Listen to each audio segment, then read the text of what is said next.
Assalamu alaikum wa rahmatullahi wa barakatuh. Dear viewers and students, from today we are going to start a new topic which is direct and indirect speech. You can say narrations, direct narrations, and indirect narrations. सबसे पहले हम ये देखेंगे आज कि direct and indirect speech क्या होते हैं और उनको यूज करने का क्या मकसद है.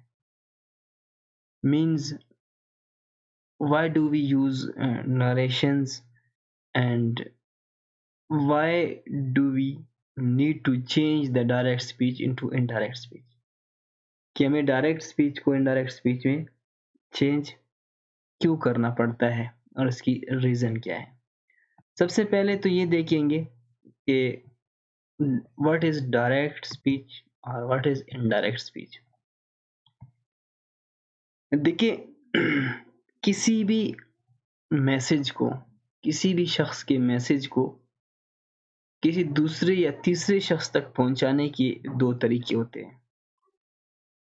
फॉर एग्जाम्पल, कोई आपको कहता है, एक मैसेज आपको देता है कि आप इस मैसेज को थर्ड पर्सन तक पहुंचाएं.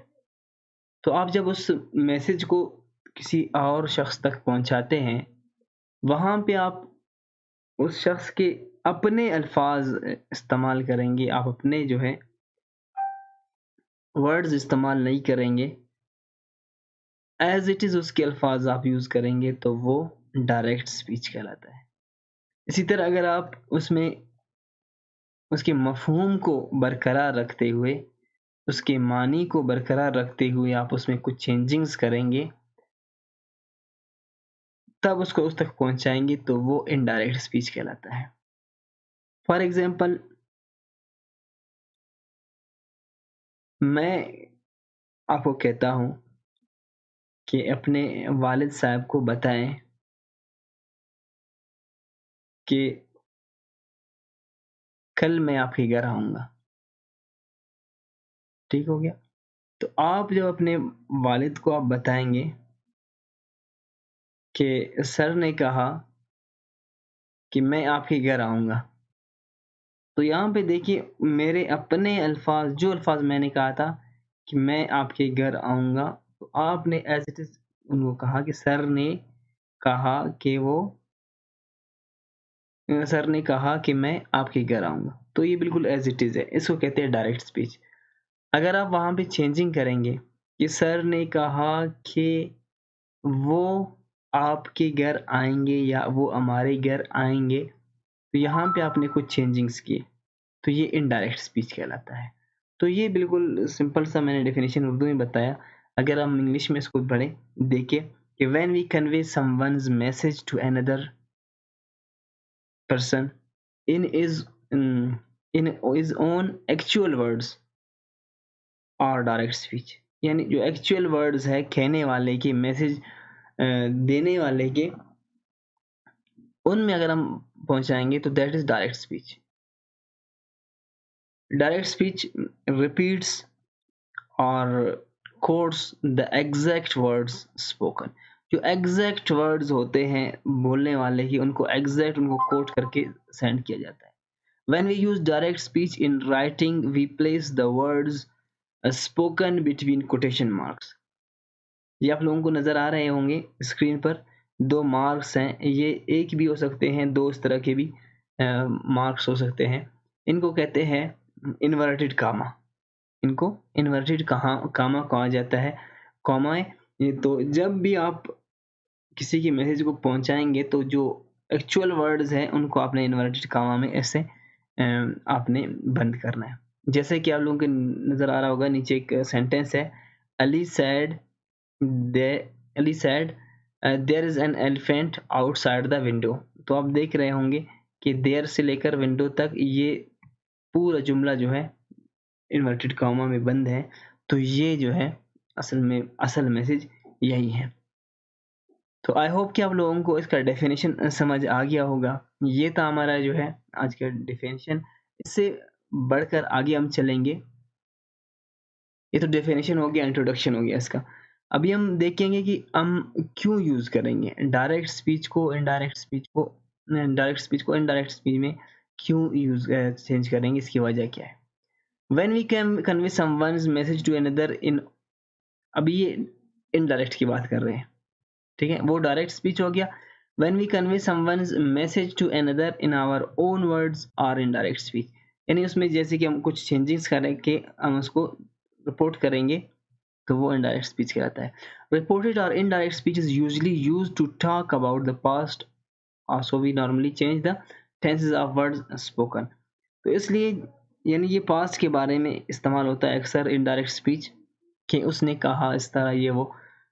तो इसमें हमें जो रिपोर्टेड स्पीच है या जो मैसेज है, हमें उसके सेंस को चेंज करना है। फॉर एग्जाम्पल आगे हम बढ़ते हैं। आप देख रहे हैं कि अली सेड, अली ने कहा, there is an elephant outside the window. यहाँ पे आप लोग देख रहे हैं जो ब्लैक फॉन्ट में, ब्लैक कलर में आप लोगों को नजर आ रहा है, अली सेड, ये इसको कहा जाता है रिपोर्टिंग स्पीच। और जो आप लोगों को व्हाइट कलर में नजर आ रहा है, वो पूरा सेंटेंस इसको कहते हैं रिपोर्टेड स्पीच। तो डायरेक्ट एंड इनडायरेक्ट स्पीच को चेंज करते वक्त ये दो चीज़ें आप लोगों ने याद रखना है कि रिपोर्टिंग स्पीच कौन सा होता है और रिपोर्टेड स्पीच कौन सा होता है। ये अली सैड, जितना जो भी आएगा, he said to me, he said to his mother, तो दे सैड टू हस, ये सारा जो है रिपोर्टिंग स्पीच कहलाता है। बाकी इन्वर्टेड कॉमा के अंदर जो भी बंद होता है, जो भी अल्फाज होते हैं इन्वर्टेड कॉमा के अंदर, इनको कहते हैं रिपोर्टेड स्पीच।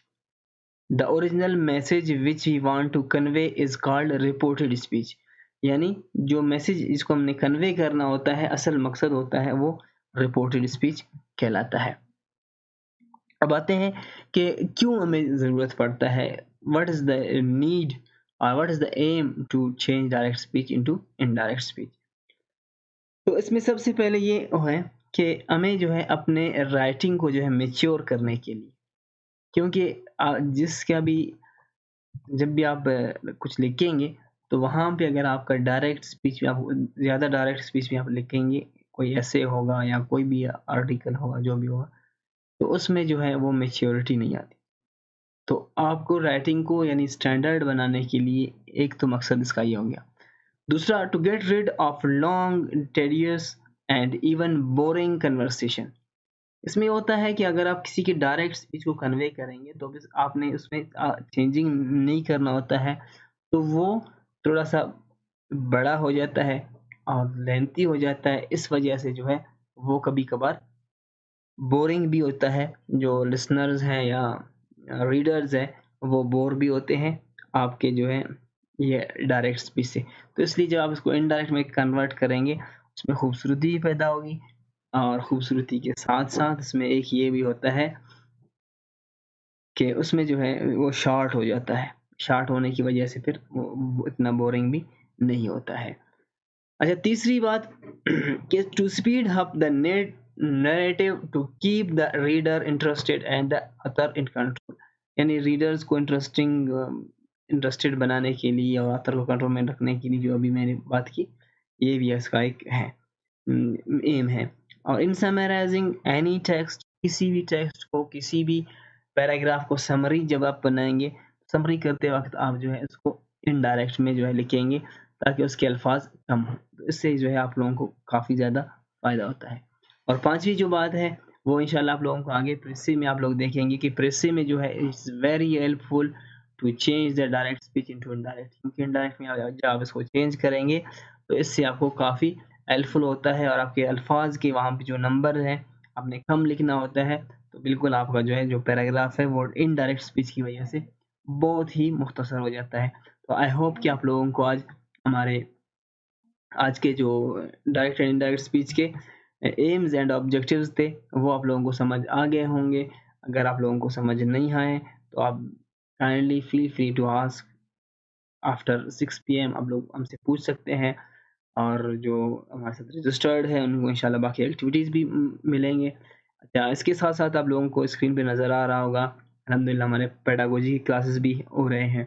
इसमें मुख्तलिफ़ टीचिंग के जो है मुख्तलिफ़ कोर्सेज़ हम करवा रहे हैं और उनकी पेडागोजी वगैरह की तैयारी करवा रहे हैं। इसके साथ जो है वीकली जो है एक जनरल नॉलेज का जो है जो मुख्तलिफ़ टेस्ट के जॉब के लिए कॉम्पिटिटिव एग्ज़ाम्स के लिए एक मॉक टेस्ट होता है जो बिल्कुल एनटीएस, सीटीएसपी के तर्ज पे होता है, तो वो भी हम कंडक्ट करते हैं। तो अगर आप इनमें इंटरेस्टेड हैं, तो हमारे जो गिवन नंबर है, उन पे आप लोग रब्ता करके उनमें रजिस्ट्रेशन अपना करवा सकते हैं। सो आज के लिए इतना ही काफ़ी है इंशाल्लाह। कल डायरेक्ट एंड इनडायरेक्ट स्पीच की मज़ीद एक्सप्लेनेशन के साथ हाज़िर होंगे। तब तक के लिए अल्लाह हाफ़िज़।